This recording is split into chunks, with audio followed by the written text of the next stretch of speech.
welcome to another episode of BioLogic Science News. Today I want to talk about a recent study that's made some really kind of unsettling findings. The results of the study have huge implications for the average health and vitality and sexual life of the typical Western man, because it has to do with his capacity to produce sperm. The study was conducted by an organization called the Human Reproduction Update, which analyzed a number of studies on sperm count, conducted from 1973 to 2011, so it covers almost a 40-year time span. These studies that were examined in the research paper, they studied the sperm count in men from the Western world, men from North America, Europe, Australia, and New Zealand. What they found was really unnerving, with potentially huge and negative repercussions. Over this 40-year time span, the researchers saw that Western men experienced a decline in sperm count by 52.4 to 59.3%. That's massive. And it's unsettling because it shows that the number of infertile men is increasing, as are the numbers of men with low fertility. It's not hard to imagine what will happen in a future where more and more men are infertile.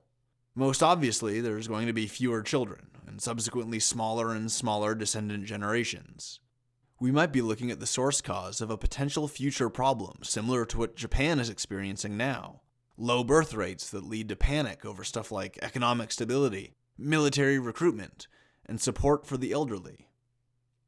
So what's causing this drop? This is a pretty serious problem, and whatever the cause is, it should be identified quickly so we can start coming up with solutions. To date, it's not known what the cause might be.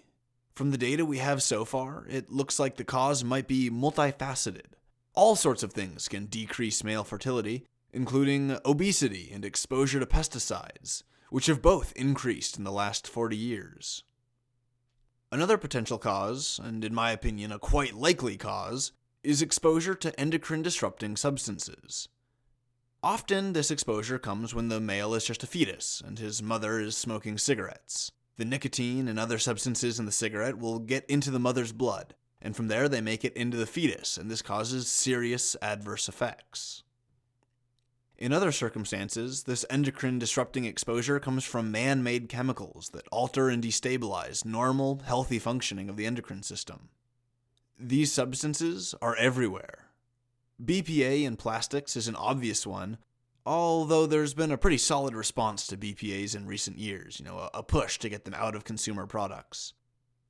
There's also endocrine-disrupting chemicals in processed paper, in office supplies like ink and toner, and even in stuff as seemingly benign as fireproof carpeting and cubicle wall fabric.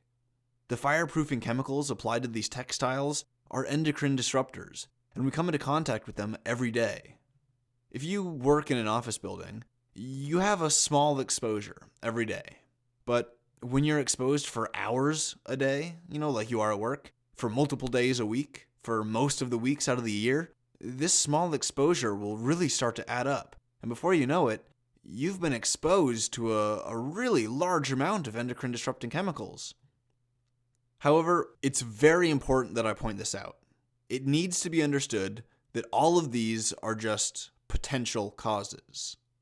We don't know yet what the actual cause is. There's been no conclusively identified cause as of this recording. The authors of the research paper, as well as numerous other scientists who have weighed in on the issue and given their 2 cents, have said that we need to work fast, now, to immediately identify the cause of this decline in sperm count and start finding solutions.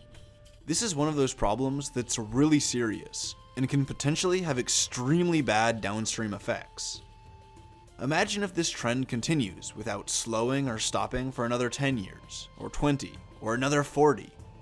If we do nothing, we might be creating a Western world, or worse, a whole world, defined by male infertility and an unsustainable drop in birth rates.